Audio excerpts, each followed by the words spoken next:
napad.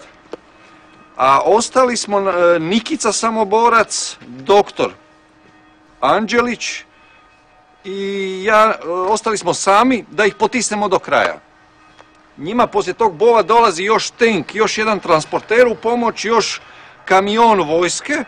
Počinje mitraljiranje i granatiranje groblja, ono maksimalno.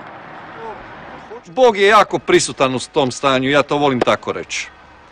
I mi smo ih, nas trojica ih potiskujemo, unatoč svoj toj mašineriji koju su oni dovezli, unatoč svim tim desecima vojnika koji se nakupilo na neku skoro satniju, nas trojica napadamo na njih. U jednom trenutku ja na Motorola na njihovom kanalu, dakle imaju artiljerijsku, minobacačku podršku, vojnika ko u priči, ja uhvatim na njihovom kanalu kako traže da su na groblju jake snage ustaša, da se vazdušno dejstvuje na groblje.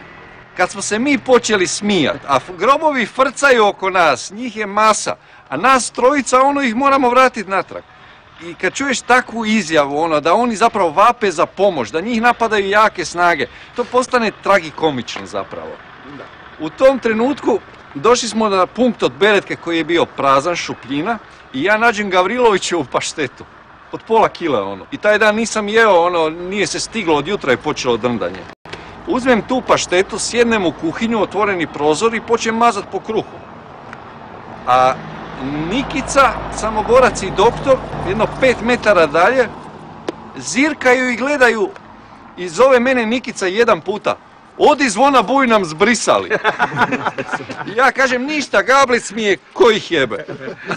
Zove Nikica nakon jednu minutu drugi, odi zvona buj nam zbrisali. I sad ja da nam ne zbrišu, ja pustim to sve i izađem van, to je bilo timing, ne znam, 2 sekunde, dok sam ja prošao tih 5-6 metara do njih. U tom trenutku, ja ne znam, to je neki majstor na minobacaču ili što, granata je direktno kroz taj prozor uletila u kuhinju, ode i pašteta i kuhinja i sve.